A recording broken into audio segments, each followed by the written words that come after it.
Hello, everyone, and welcome to this episode of the Chocolate Life Live. My name is Clay Gordon. I'm your host and I'm your moderator. I'm also the creator, publisher, chief author over at thechocolateLife.com. Today, we're going to be taking on the subject of what's news and newsworthy around the world, things that we found in the last month. I do this episode once a month, and before I jump into it, I'd like to say thank you to all the members of thechocolateLife.com. Everybody who is a member is a sponsor of the Chocolate Life Live. This is the homepage of the Chocolate Life right now. If you go there, you can see a little button up here. It says account for me, but because I'm logged in, but you'll see join, and you can become a member of thechocolateLife.com and support the work that we do here. If you're watching on YouTube, a quick like and a subscribe to the channel would be really, really appreciated. Um, and I ask everyone who's watching to go into the comments. In YouTube, it would be the live chat, but in LinkedIn or Facebook, it's in the comments. Give me a shout out. Let me know where in the world you're connecting from, right? Not necessarily whether it's YouTube, LinkedIn, or Facebook, but what part of the world you're connecting from. I'll give it a shout out on the screen. And because this episode, in addition to being a roundup of the news, is also an AMA, ask me anything about cocoa and chocolate anyway. You can throw your questions into the live chat replay, and I will take an opportunity to see if I can answer them for you during the course of the live stream. And with that, let's jump over to the post for today's episode and to start doing the rundown of the news. Um, so before I do that, before I jump into that, the news highlights, I'd like to say a couple of things. First one of which is that the call for entries for the 2024 Craft Chocolate Challenge are now open. You can go over to the Craft Chocolate Challenge website. You can go click on the Enter Now button, and you can get your entry started. It is a two-part process. The first part is to fill out the form. There are some changes this year. There's a limit of 2 bars per maker that can be entered, and no more than 1 bar per category. All that's explained um, in the entry form. Go in and do that, and then you have until sometime in January or earlier February to actually ship the bars and get them to Dustin, where they will be distributed to the judges for the judging. And I think I'm head judge again this year. So I'm really, really looking forward to it. The 2023 Craft Chocolate Challenge was a whole lot of fun. This a week from Sunday, we're doing the Craft Chocolate Challenge online tasting. So there are no more tasting kits available, but we are doing that tasting a week from Sunday. So I'm really looking forward to that and looking to make it a feature of all of the craft chocolate challenges going forward, giving a chance to provide some promotion for the winners and giving a chance for people to purchase and go through a guided tasting of all the winners. Looking forward to that. Also opening for entries this week is the 2024 edition of the International Confectionery Awards. This is the first edition of this awards. It's being put together by International Confectionery Magazine. I am the technical editor of the magazine, just a disclosure there. I'm also the head judge for this awards program. And you can go and learn, click on the link, and you can go and take a look at what the categories are and what it is we're looking for, and decide if this is something either that you might want to enter, or of someone you might want to enter. So you can go there. So these are two competitions that relatively new that have been opened up in the last week or so. Just wanted to let everybody know about them, and the fact that I've been asked to be either a judge or head judge in both of these awards programs. So I'm really, really looking forward to it. And with that, what I want to do is, before we jump into the heart of the news, the meat of the news, pun intended, one of the things that really bothers me, and I should have put it in my pet peeves episode from a couple of weeks ago, is this notion of taking an animal protein, fish, beef, chicken, whatever it is, and then prefacing it with the phrase plant-based. So plant-based meat. This is one of my pet peeves. It's not a plant-based meat. It's a meat adjacent. It is a meat alternative, but it is not meat, so we can't call it a plant-based meat. And we find that Nestle is decided that it wants to go big into the category and doing an alternative fish. Not entirely sure. Number one is I'm not likely to support a new Nestle product, given that I am not a supporter of Nestle's position when it comes to illegal labor and deforestation in West Africa and cocoa farms. So I'm not likely to go and support them. And Nestle and a lot of the brands that they own are on my wicked bad list. But I thought it came to my attention as a pet peeve, this notion of plant-based, and then a bunch of other things. This often happens.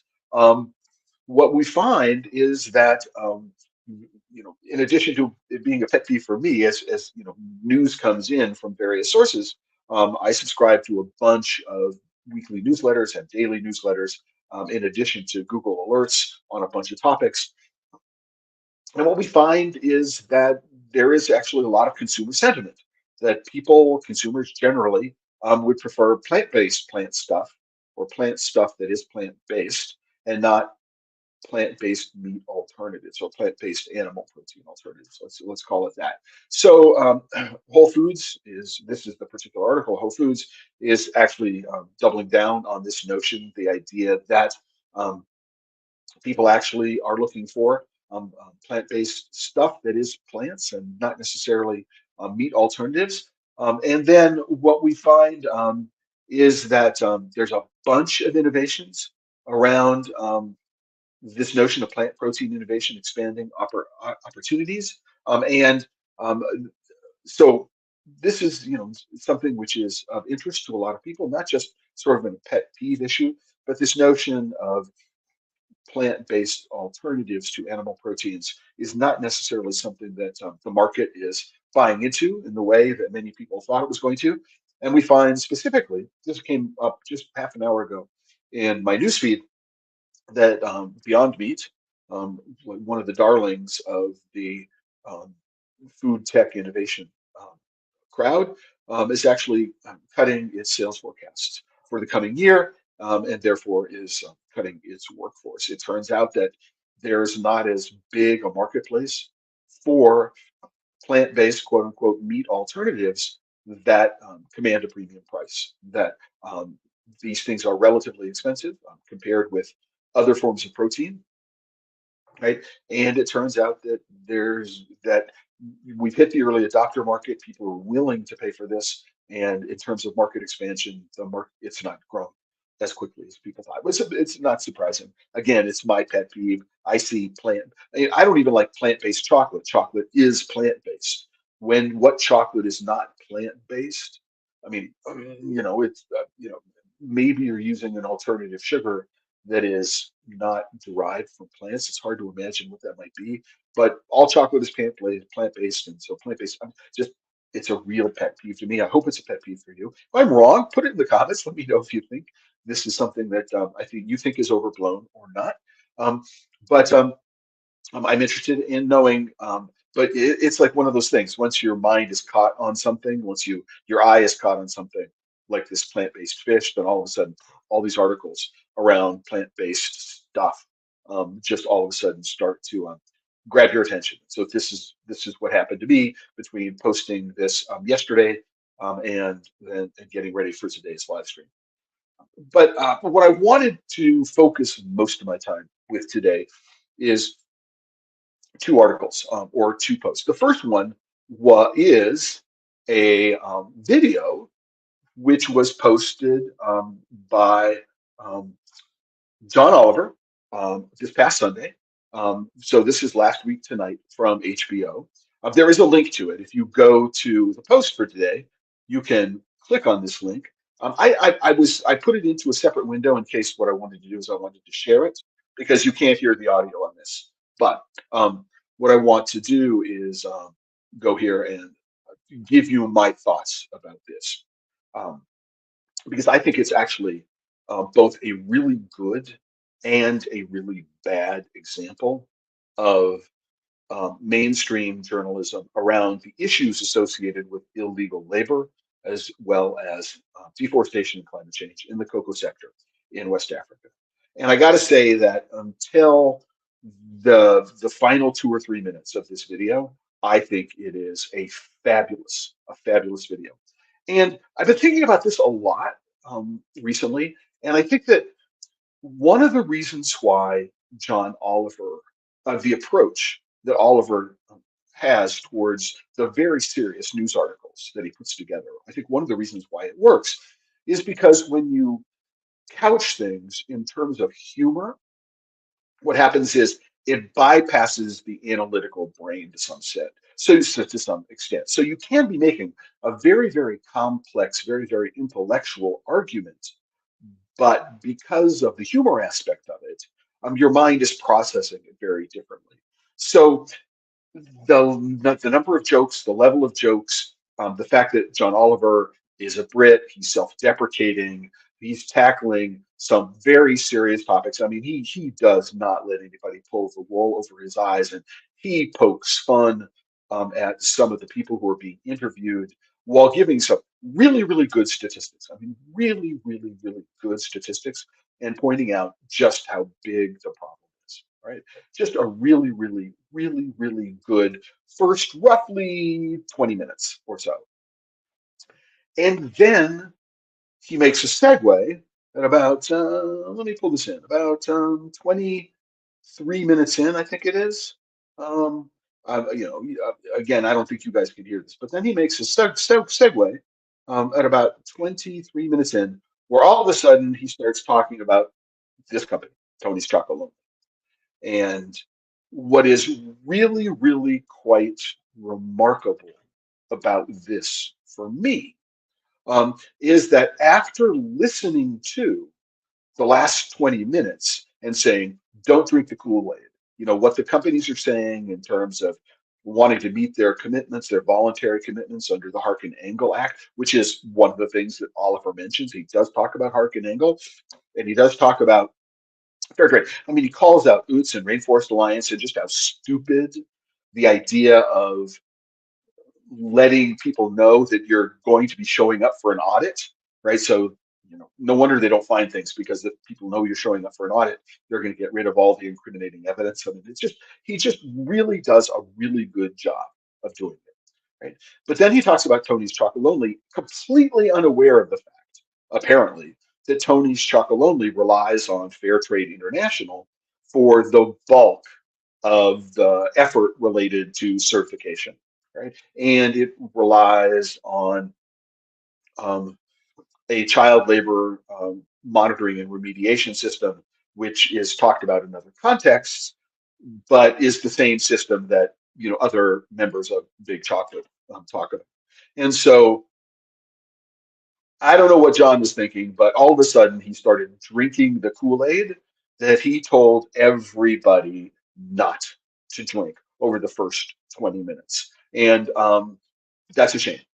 I mean, I'm disappointed that this is how it ended. And of course, what will happen is that people will take this last couple of minutes and pull it out of context and talk about that aspect of it without talking about any of the other related issues, which are really, really important and really, really well presented just because of the style and the visuals and the humor that Oliver is known for. I mean, it's just really, really disappointing. I don't know that I've been able to.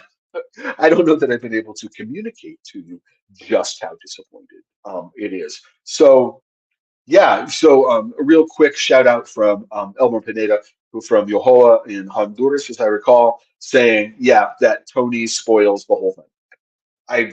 Well, no, I, I don't know that it spoils the whole thing.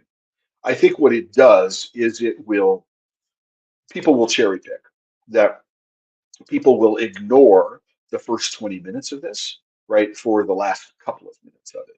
And I think that one of the things that we need to do as a community is we need to focus on just how good the first 20 minutes of this is, right? The arguments that are being made, the way they are presented, all of that stuff it is our responsibility as consumers of this information to be able to go and make sure that the message is not lost. I have, and I am just waiting to see Tony's special friends or apologists for Tony's Chocolonely take this and crow about how great they're doing. And I think that's a huge mistake. I think that's a huge mistake.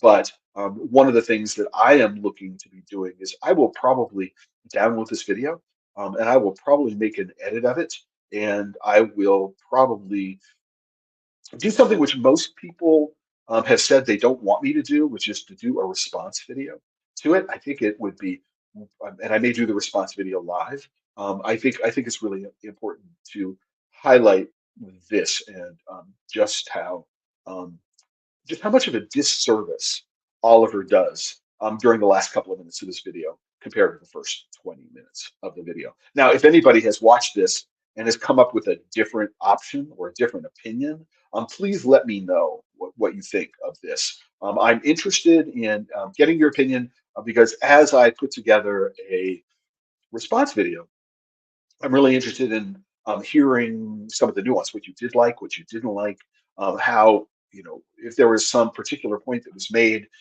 from a particular humorous perspective, um, what it is that goes. So just please let me know in the comments, or if you're a member of the Chocolate Life, you can go over and excuse me, on the bottom of this page, on the bottom of the page, you can throw a comment into the member discussion. Just do that down there, and I will follow up in the future with that.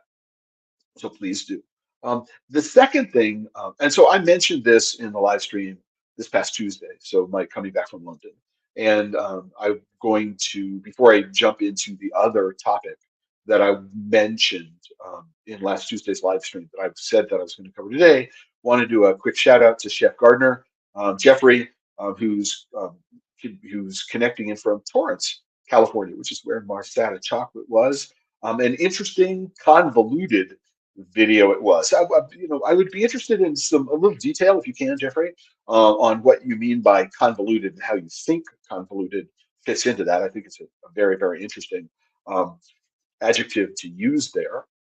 I would like to know more about it. And I don't think that my daughter visited you. She was in Santa Monica. Actually, wasn't staying in Santa Monica. She was staying in Echo Lake, I believe, and didn't have an opportunity to come down to Torrance and visit you before she headed off to Australia, where she is right now. And I'm hoping she's going to be bringing back some great Australian chocolate, and that she will ship it to me when she gets back. In which case, I will share it with everyone. I'm really, really excited for that. But hey, Chef, thanks for checking in today from Torrance. Um, and on another note, we do daylight savings time on Sunday, and so I'm in Mountain Standard Time. And so what I'm going to do is I'm going to adjust the schedule so that the Pacific Daylight Time, the Pacific Standard Time, and the Eastern Standard Time start times remain the same. So it's going to be 10 a.m. Pacific and 1 p.m. Eastern, and I'm going to start things at 11 o'clock Mountain. So we're not going to move things around. Just wanted to let everybody know that starting next Tuesday. That's when the first episode after the change happens. I will be doing that. Just a quick note. And if you go to the Chocolate Life, you'll see that on the homepage. I've let everybody know. So you know what? Yeah, Pacific Standard. I got Standard in there. I wanted to make sure that I made that. All right. So I want to do a quick shout out to Barbara Dolliscall, who runs Zotter USA, for first pointing this out to me. And that is that expect a whole new round of consumers coming to you and saying, tell me about heavy metals contamination in chocolate. I mean, do you have cadmium and lead in your chocolate? And I want just the TLDR on this is that Consumer Reports learned nothing from any of the feedback that was given to it from the article they published in December last year, right? And there's some real, real serious challenges that are associated with this update. Number one, they do provide you with a link to the previous article. That's a good thing.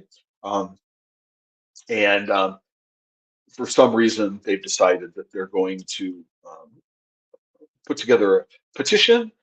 You could read the full petition. I wouldn't recommend that anybody sign this petition because you're giving Consumer Reports your name. And even though there is a privacy policy, you become part of a larger, especially if you've accepted cookies on this page. You may not be in control about how third parties are using the information that is associated with submitting this. So um, here's here is the number one challenge about this article, right? For me, it says 1/3 of chocolate products are high in heavy metals. Consumers Reports tests finds. And so a person who looks at this article and is not really paying attention might say 1/3 of all chocolate products, 1/3 of all chocolate products everywhere in the world, right, right, are high in heavy metals, right? That is a clickbait headline if I've ever seen one. But what you do is you scroll down and you come here and you look at the the first real paragraph in the article where they talk about what they're doing. And what you do is you find out that they tested 48 products. And of the 48 products that they tested, 16 of them tested above California's maximum acceptable daily limits, right? So number one is that 48 chocolate products. Well, that's an interesting question. What percentage of all chocolate products that are available in the United States are represented by these 16 products? And the answer to that question it's really complicated. Like many things in cocoa and chocolate, the answer is it depends, right? So it might be a bigger thing and it might be a lesser thing. It's really hard to know. But what is most egregious about this article is that Consumer Reports doesn't appear to even understand that aspect of what it is they're doing. But first of all, 48 is not a statistically significant sample of the thousands of products that are available in the United States. Just there's no discussion about whether 48 a sample size of 48 is representative of the universe of chocolate products that are out there. And that 1/3 seems to be a lot of 48, but when we consider the universe of products that are out there, is it meaningful? So that's the number one issue with this, right? Is that it completely overlooks the statistical significance of it. And so, it also, so the next thing, right, we'll get into after I do a quick shout out to a couple of people. Keith Ayub, I want very quickly, what I want to do is let everybody know that one of the things I did as a result of publishing this is I went and provided links to all of the articles that have been published over the last couple of years on the Chocolate Life about this issue of cadmium. And I think of the four that are here, three of them involve Keith's input directly as a writer, co-writer, or in the case of the live streams, as a guest where we're talking about things. So Keith is a pediatric nutritionist.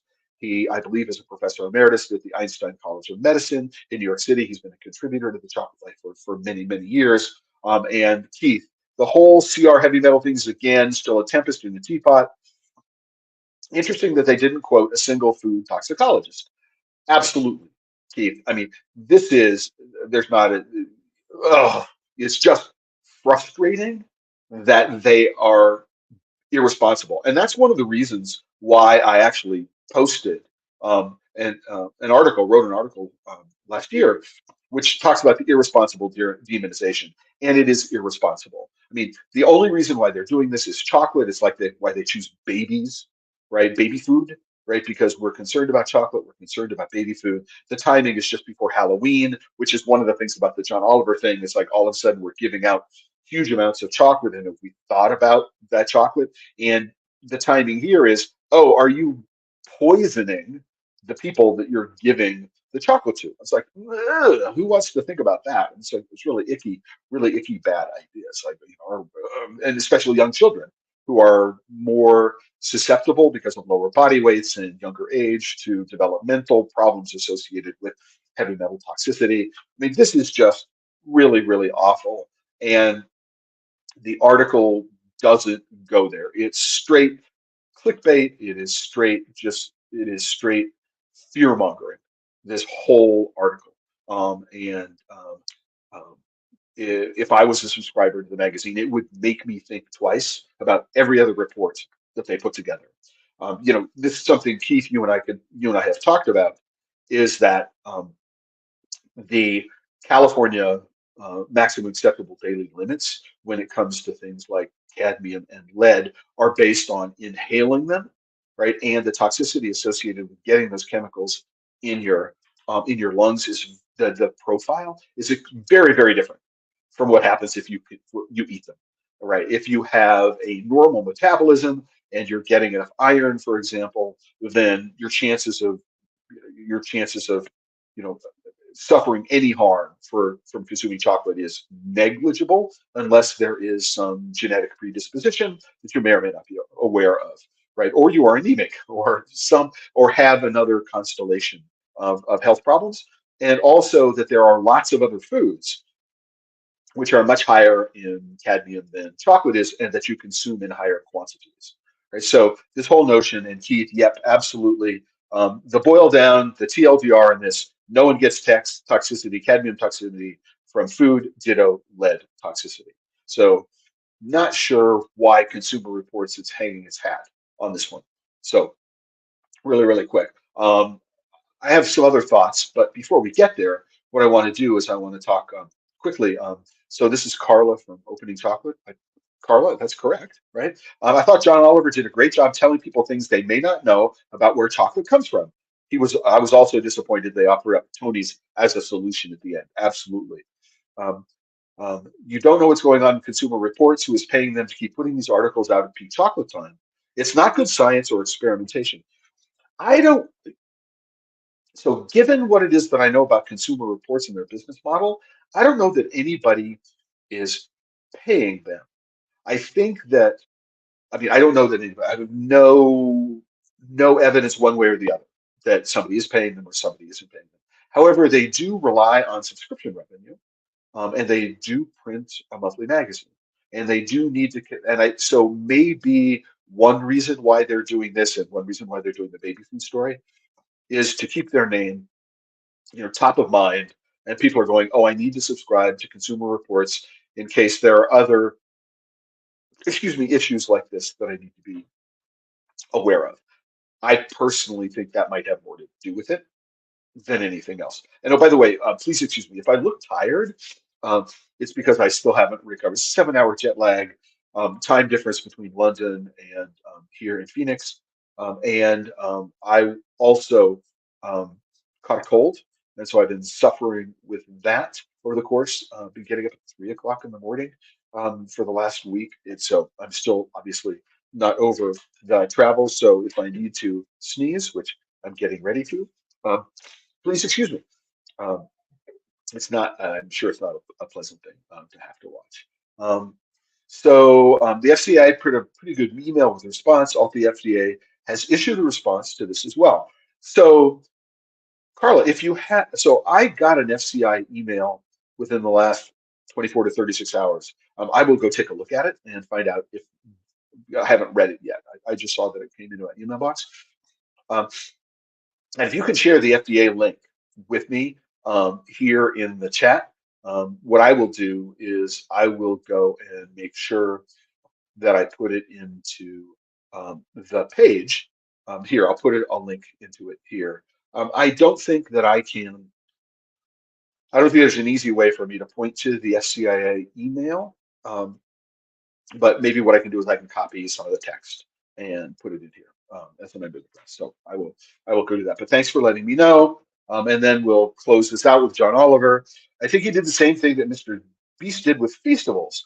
They hit some very important points for the wide audience, but missed offering good solutions. Now it's strange that you should mention um, um, Mr. Beast and Feastables because I can't find the link. I will.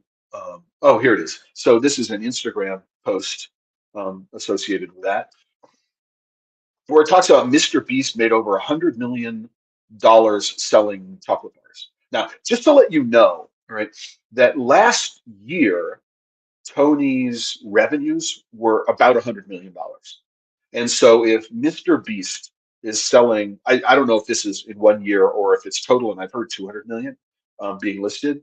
But if in fact this is the case, then in a very, very short period of time, Mr. Beast is selling about as much chocolate like as Tony's is, and Tony's has been making and selling. Well, they haven't been making chocolate bars, but Tony's has been selling chocolate bars for 15 years. For people who are familiar with part of the Tony story, and one of the reasons why I am not a big fan of Tony's is that while their cacao supply line, where their cocoa supply chain is independent of Barry Callebaut's. Barry Callebaut is actually manufacturing the chocolate for them. And so I don't think it's possible to separate um, Tony's from Barry Callebaut in that respect. Tony's can be thought of as a parasite sucking at the teeth of Barry Callebaut. And their entire business model relies on the economies of scale that a company like Barry Callebaut provides. And so, even though their supply chain is independent, they are connected at the hip with Barry Callebaut. And the fact is, they don't talk about that. And I don't think nearly enough people call Tony's out. Now, what I can say, which is really, really interesting about Mr. Beast, because I had this conversation with a colleague that I met at the Salon del Cacao y Chocolate in Lima back in 2013, which is the first year that I was there.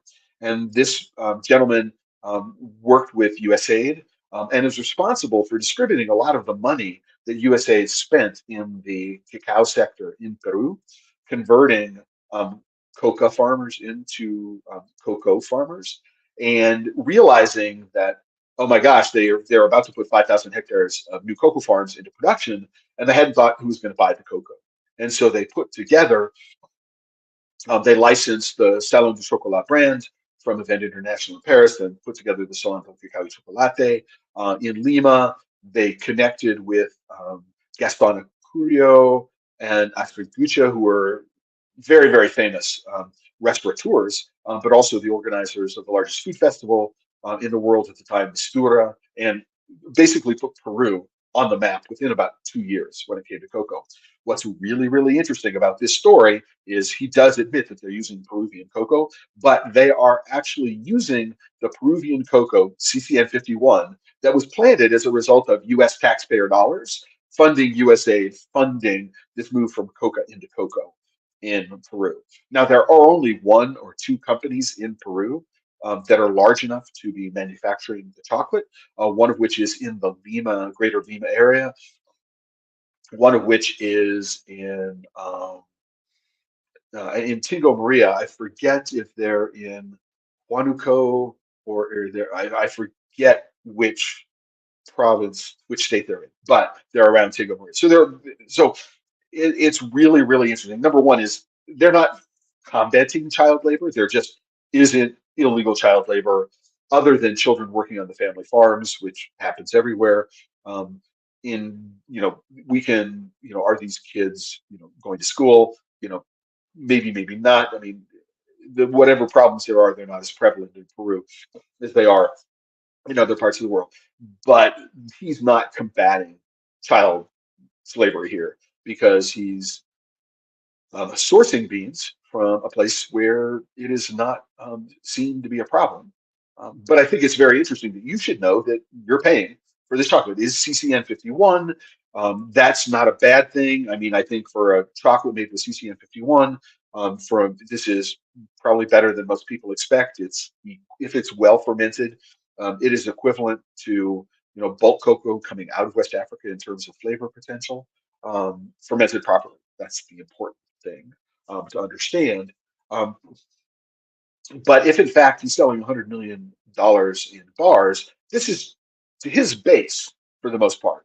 I mean, what's really, really interesting is that he could do more to make people aware about issues related to illegal labor, deforestation, climate change, and all that kind of stuff than anyone currently. I mean, he's much more influential than Tony's, which I think is really interesting. And Yeah, no, it's just I think the more you know about the context that this is placed in, the more important it is. Chef, oh, okay, so we're getting back to you. So what is meaning that the video you referenced at the top of the show had a convoluted narrative. To those that know, Tony says the partnership with Barry Callebaut. Gotcha, right. Although they've made effort to address the issues related to child labor and slavery in their cocoa supply chain. It's important, not the cocoa supply chain. It's their cocoa supply chain because nothing that they have done has influenced Barry Callebaut's cocoa supply chain, either in Ghana or Cote d'Ivoire or elsewhere, or Olan, OFI, Olan Food Ingredients.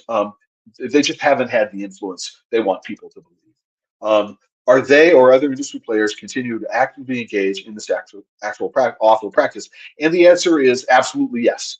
All of the major players that are sourcing, all of the major players. So there are roughly a dozen companies that control 80 to 90% of all the cocoa coming in the cocoa chocolate in the world. Um, Three, Barry Callebaut, Cargill, and Olam, OFI, control the majority of stuff coming out of West Africa. And obviously, Barry Callebaut is a huge chocolate maker, as people know. Most people are not aware that Cargill makes a lot of the chocolate that you find in brands, in addition to processing the beans into derivative products, so liquor, butter, powder, nibs, and more that are used by many, many companies. Cargill is a huge player in this. OFI is just being, are they? Oh, man, I know that they are a bean trader. I don't know to what extent they actually do any derivatives processing. Just not entirely sure. Um, but yes, I mean, as long as they are allowed, right? So, and when I say allowed, it means that we live in an economic and business climate which is fundamentally extractive. We don't need to watch Mr. Beast. Um, is fundamentally extractive in nature. So we live in not a regenerative agricultural environment. We live in an extractive agricultural environment. So companies are rewarded for getting as much as they possibly can and externalizing all the costs, externalizing all of the costs that they can off their balance sheets so they don't have to pay for repairing the environmental damage that they do. They just leave it to the people whose lives are affected.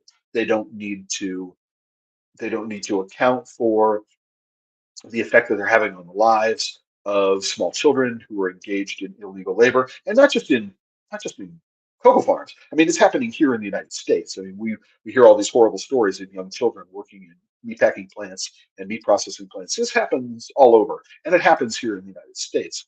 Um, if people are interested, there's a documentary by Robin Romano. So you, Roberto Romano. Robin was the director of photography for Mickey Mastrati's first film, The Dark Side of Chocolate. Mickey has since done other films on chocolate, and has done other films. So when they say the first film on chocolate, um, but Robin is a documentary filmmaker. He is known. He passed away. Known for his advocacy when it comes to illegal labor and uncovering it. And he had a documentary which is called Cosecha or Harvest, which documents the plight of immigrant children working in agriculture here in the United States. If you can find a copy, I've seen it on some streaming services. I don't know which ones at the moment, but it's worth a watch if you can get that watch.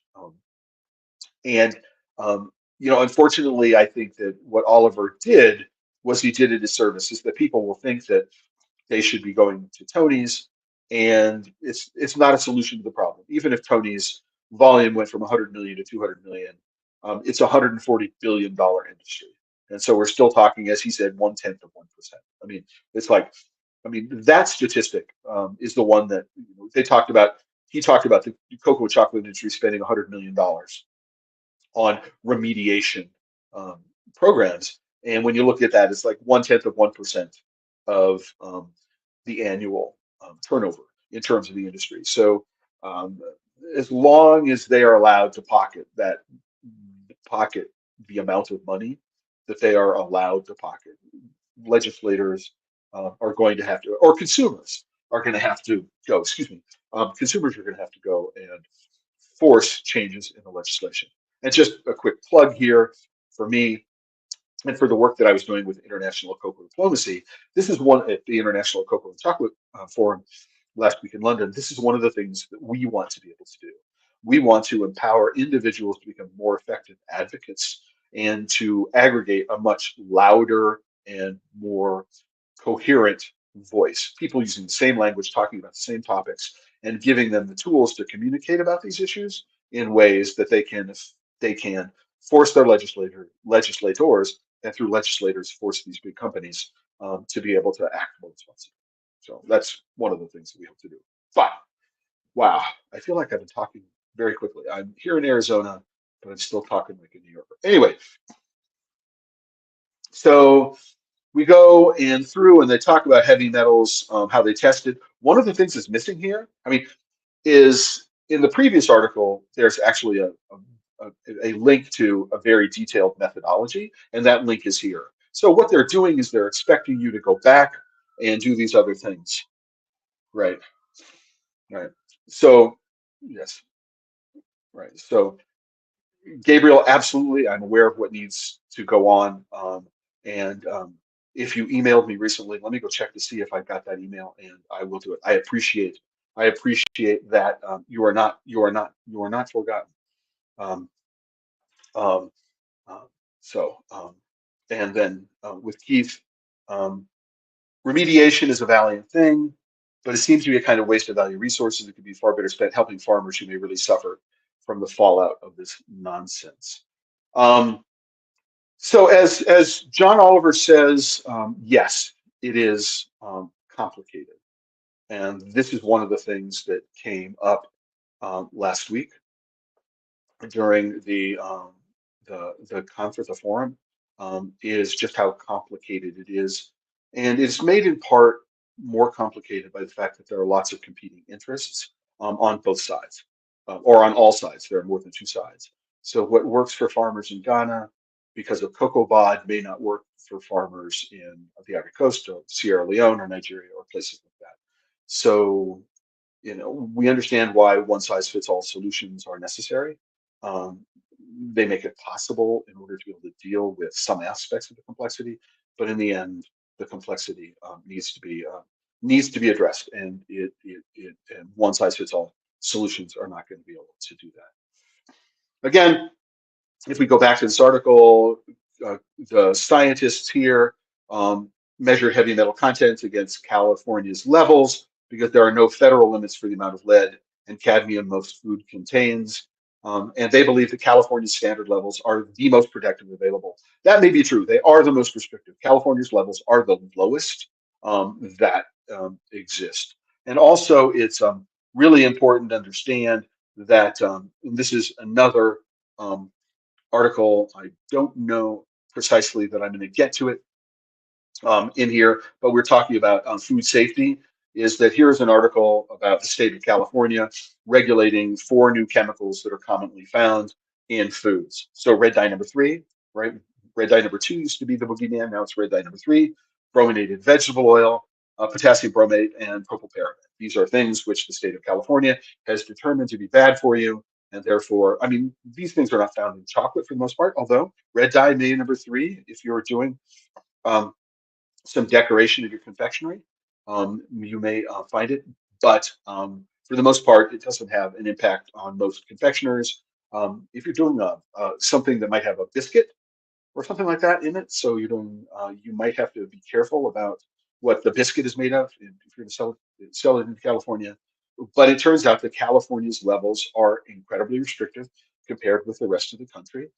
And even though the federal limits may be not well defined or very, very clear, it turns out that, again, with respect to heavy metals, in as they are related, so cadmium and lead, as they are related to food, what it is that California went and actually looked, my understanding is, looked at the levels of these heavy metals that were toxic when they were breathed in, not when they were consumed. And so again, there's an entirely different effect on the body for breathing in these chemicals, and it's very fine particles and dust, than from consuming them. And so absolutely, we, we're, we need to recognize that yes, California's levels may be the most strict, right? But are they relevant in the first place? And I think the point that Keith would make on this, and he has made on several occasions, is we need to be able to differentiate between hazard and risk, right?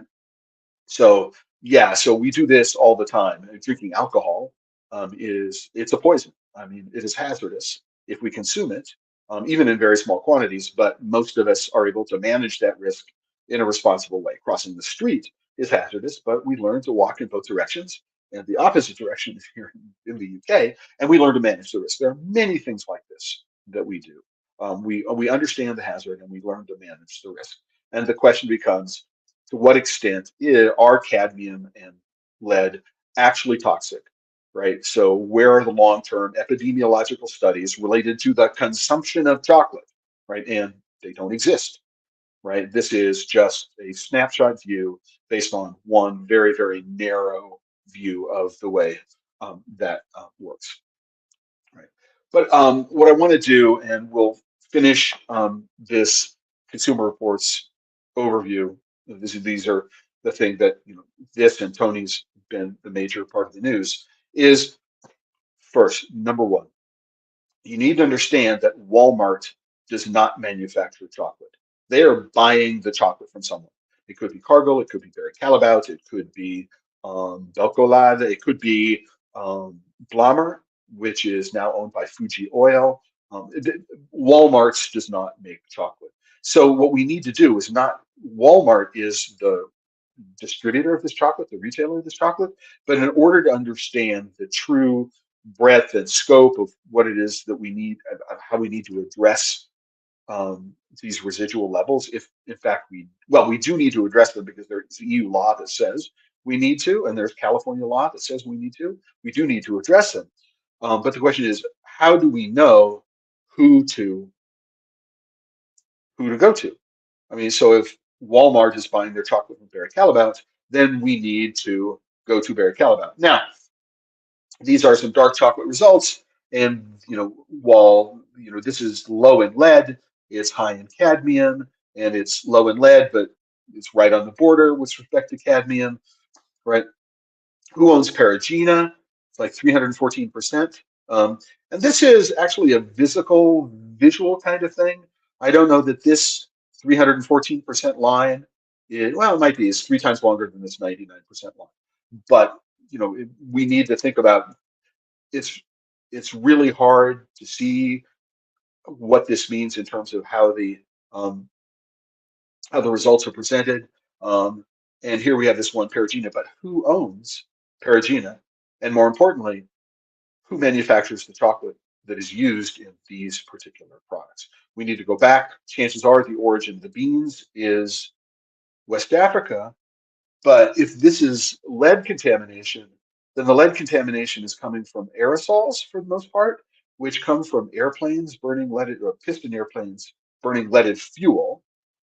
And is this the cocoa beans? I don't know if it's in the sugar. Again, it has to do with agricultural practices more than anything else. Lead is not coming in out of the soil. Cadmium is something which is taken up in the soil. So there's a lot of stuff here, right, that we don't know about, that we need to know about in order to say, well, Divine, those of us who are in the industry know that Divine, it's a cooperative in Ghana, Kuapakoku, that is a public-private partnership, so it's a cooperative, and Divine is a company. It's the chocolate made under the Divine brand is manufactured by a German company whose name escapes me at the moment. So we have a rough idea of where this is coming from. And it's really interesting to see that looking at this 70% dark and this 85% dark, 80 and 120, 80, 85 is not that much greater than the 70. And so why? I mean, there are lots of questions that need to get asked about these results, and it's not clear. Um, how this all works. Again, Evolve, I have no idea who is manufacturing the chocolate for them. I doubt they are manufacturing the chocolate for themselves. We need to know these things because we need to know who to hold responsible, right? Walmart is just the end point, right, through which the consumer makes contact with the chocolate, with the manufacturing process and the sourcing process from the farm, right? But ultimately, they are not, right, manufacturing the chocolate. And so, but Sam's is Walmart is what the largest retail food company in the world. And so, if they decided that what they wanted to do was put pressure on their manufacturers, then that would be a good thing as well to do. And so, if anybody knows the answers to the question, um, that would be great. One of the other reasons Hershey get the lead out of chocolate, Hershey's not manufacturing the chocolate. Um, they used a purchase from Cargill and at least one other company, maybe Blomers. Um, but Hershey no longer manufactures the chocolate that they use. And keep in mind, Hershey also manufactures in the US Cadbury under and some Nestle products. And so this um, Hershey as a brand needs to be considered in a much larger context. We look at milk chocolate. Um, so um, Lindt owns Ghirardelli in the United States. So um, we need to find out who is making that chocolate for them. This milk chocolate bar, low in lead, low in cadmium. You'd expect that because it's a milk chocolate bar. Mr. Mr. Beast's Feastables, these come from Peruvian cacao. So there's a chance. This is one of the reasons why that's higher in cadmium, right? Because of volcanic soils. So even though it's under the limit, if you were to do a 100 or a 70% bar, surprising that they didn't take a bar in the 70% category in the dark chocolate for Feastables. The one-to-one comparison would be a really, really good idea. I don't know who's manufacturing the chocolate for Whole Foods. Choco Love is 100% Barry Callebaut. So just good thing to know there. And again, Hershey's not entirely certain. I mean, they have multiple manufacturers who are doing the chocolate for them. They stopped making chocolate over a decade ago. It could be a little bit longer than that, because they decided they were a candy company, not a chocolate company. The board of directors.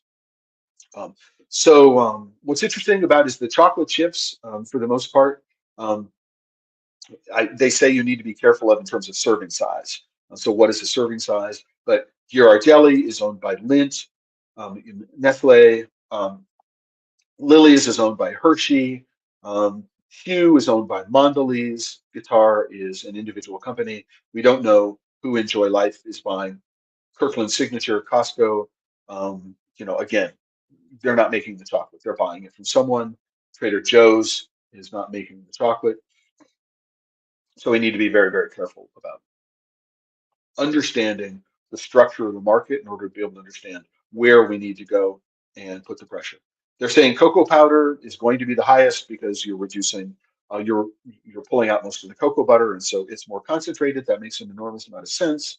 Um, Navitas, I mean Navitas, not entirely sure again who's making their product for them. Um, it may be down in Peru, which means there are one or two companies, big companies in Peru, where that's being done for them. Um, Droste, yeah, no, I would really, really, really be interested if people know what these relationships are to help me find them out if it's a bit of research that you would love to do. Hot chocolate mixes, hot chocolate, again, Starbucks. I mean, Starbucks is a really frustrating company for me. And if they wanted to, given what Howard Schultz' insight was into the coffee market, if Starbucks wanted to have um, the kind of influence in chocolate that it had in coffee, it could do so if it had any interest whatsoever in doing it. As a consumer brand, going right to, if they did for hot chocolate, even a fraction of what it is that I saw in London. I mean, I walked into Nukes and they had um, three different white chocolate you could choose from and multiple milk chocolates and the dark chocolates, different percentages and different origins. That sounds like right up the alley for a company like Starbucks, and yet they're not doing it. A bunch of years ago, I want to say like 15 maybe or so, they brought out this powdered product called Shantico, which was absolutely awful. A lot of cornstarch in it. You wouldn't even give it to a kid. Children didn't like it, and you can't give a child hot chocolate. You're doing something wrong with it. Um, Swiss Miss, why is it so low in things? Because it's mostly sugar and milk. There's not a whole lot of cocoa in it. Again, we have this real lack of understanding about who the companies are. So making chocolate safer, it says since that any intake of heavy metals can be harmful over time. right? That may be true, right? But we do need to consider how how we are exposed, right? So if we are exposed by breathing them in, that's exposed. That's different from if we have skin contact. That's different from we consume them. Our body metabolizes them in very, very different ways and reacts to them in very different ways.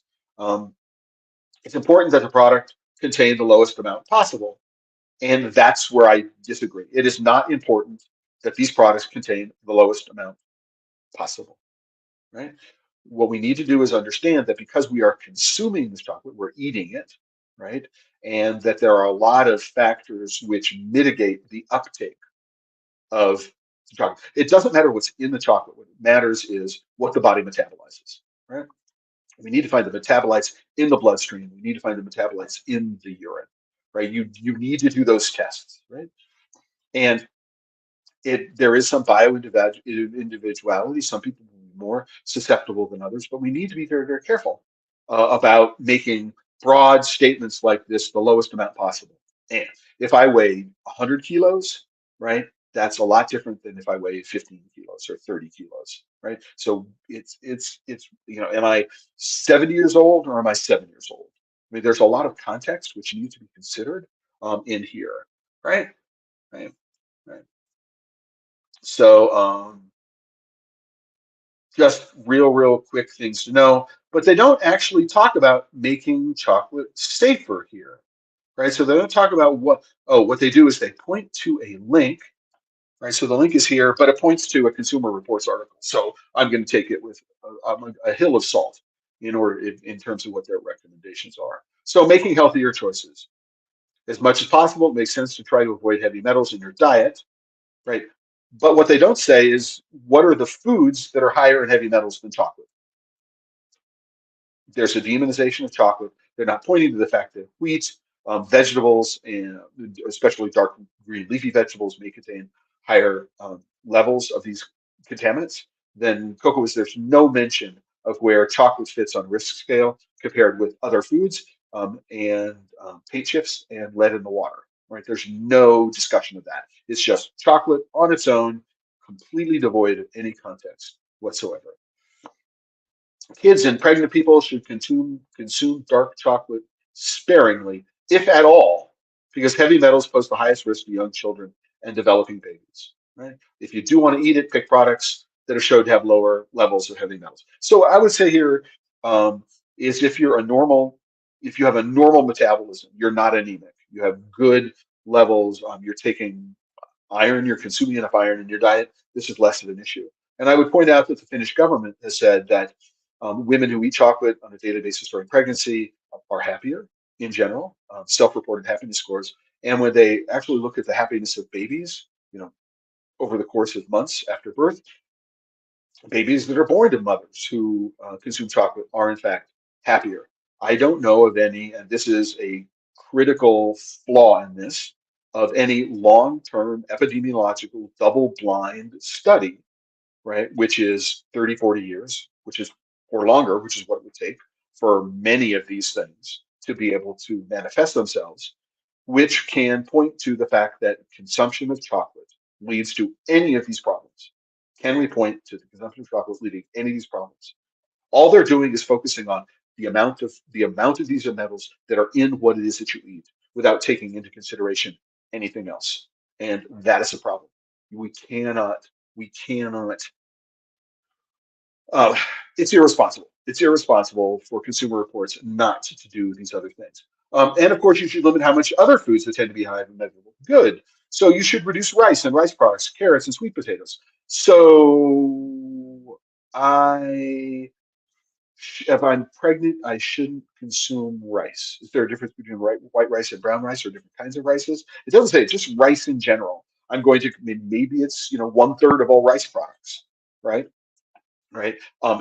So if I'm buying a packaged rice mix that has got spices in it, is it the rice that I need to stay away from, or is it the spices which flavor the rice? I mean, this is just so general, right, that it makes very, very little sense. For other adults who want to eat dark chocolate, occasional consumption won't necessarily expose you to extremely high levels. But as much as possible, try to be aware of potential metal exposures from multiple sources. And here's the challenge: they only tested 48. They only tested 48 products. I could go through and I could say maybe there are 15 brands, and probably fewer than that are in this list. These 15 brands, these 48 products, the 16 that they found exceeded the levels one more than another, um, do not represent the universe of chocolate that is out there. It doesn't talk about, oh, cocoa from West Africa tends to be lower in cadmium but higher in lead. It's a generalization. It's not. It's not. It's not universally true. It is in fact a generalization. Cocoa, which comes from some parts of South America, volcanic soils, has a tendency to be higher in cadmium. Um, right. Again, the source of lead is all from aviation gas, which in propeller airplanes, um, because it doesn't exist in cars anymore. In the fuel used for cars and trucks, lead is not a thing. Um, and so, just really, really important to go and um, talk to people about this. And so, the first thing I would say, if anybody comes to you and says, "What do we need to know about the recent Consumer Reports article?" The first thing that I would say to them is they only tested 48 products, right? They only tested 48 products. And these 48 products are in dark chocolate, milk chocolate, chocolate chips. So that's three categories. Cocoa powder is four categories. Hot chocolate mix is five categories. Brownie mix is six, seven categories. I mean, 48 products. So they tested an average of six or seven products in each of seven categories. This is hardly representative of the universe of chocolate. They make specific brand representations. So that's number one, is the methodology makes no sense whatsoever, right? Right. This is not statistically significant, right? The 48 does not represent statistically the universe, right, of chocolate that's out there in any of these product categories. It just doesn't. Um, and that is one third of a statistically perhaps not significant sample size, significant of anything. There's just no way to know, right, to do this.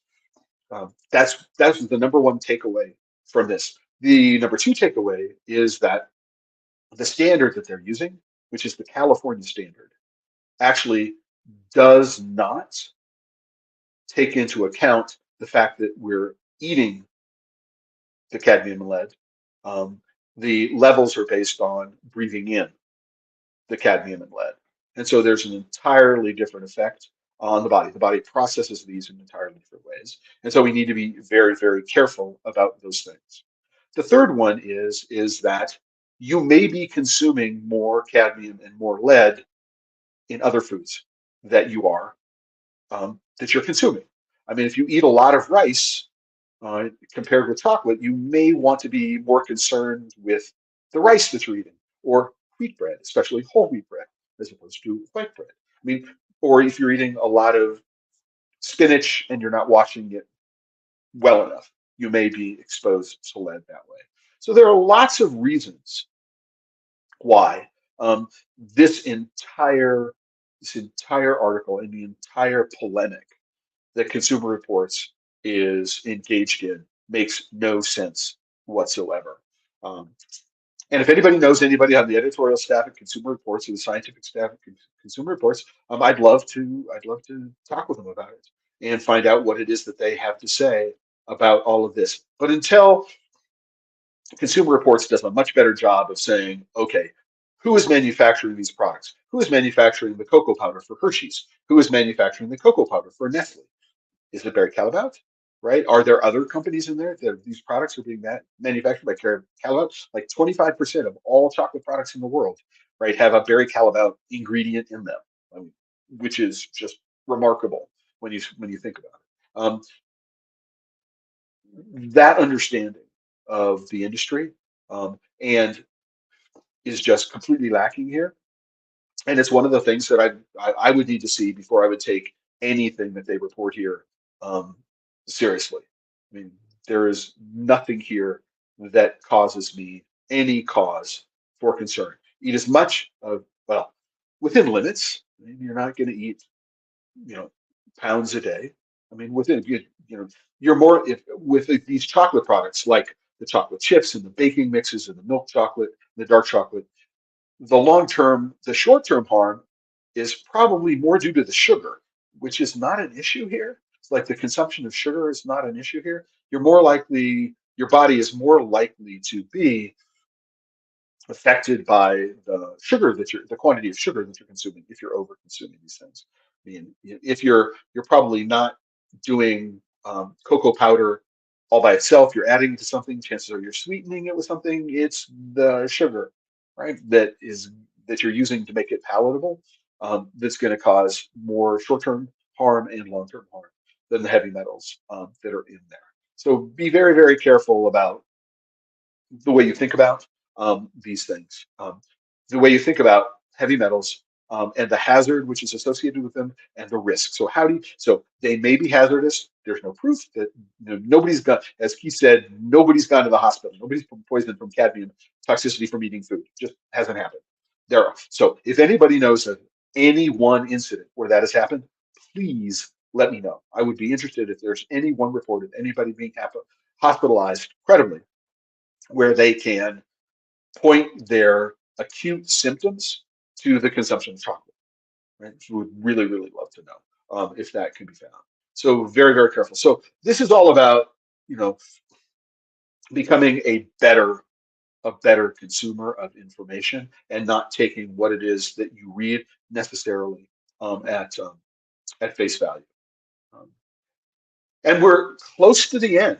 Close to the end. What I really wanted to do for the rest of it, and we're over time, but there are links.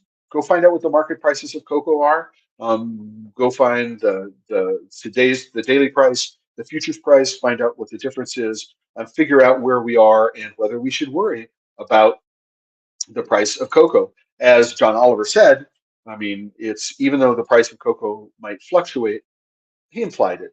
The fact is, very little of that increase in price is going back to the farmer. In the end, we need to be more concerned with the farm gate price than we are with the market price, because the market price doesn't reflect the reality of what's going on at the farm. As we close out very quickly, so thank you to Elmer Pineda from Yohoa in Honduras. Thanks for joining me here. And North Queensland Chocolate, all the way from Australia. Great to have you there. My daughter is there now. She arrived yesterday. She's in Sydney. She's going to be in Melbourne, Adelaide, and then she's going to be going to the Barossa Valley. She's there for 3 weeks, which is a reasonable amount of time. I'm very jealous. The last time she was there, she was 18 months old. She doesn't have any memories of it. And so she's there with her favorite aunt, and they're going to be having a great time over the course of the next several weeks. And before I leave, just a real quick reminder that this episode, like all episodes of the Chocolate Life Live, are sponsored by members of thechocolatelife.com. If you can, head on over to the Chocolate Life. I'm logged in, so it says account. But if you go there, click on account, click join, there's always a free membership. But if you can help contribute to making the Chocolate Life continue, that would be greatly appreciated, as you might imagine. And with that, I want to say thank you to everyone. With a quick reminder at the end of every single one of these live streams, just to remember. I mean, we talked about some serious stuff here today. We talked about heavy metal toxicity. We talked about illegal labor and deforestation in the cocoa supply chain. We talked about how the news reports on these things, right? But it's really, really important. We work with chocolate. Chocolate makes people happy. If you've got your hands in chocolate on a regular basis, you're happy. You need to remember that you're working with something that makes people happy. So if you're working with chocolate and you're not having fun, you're doing it wrong. So until the next time, next Tuesday, this coming Tuesday, on the other side of daylight savings time, thanks everybody, and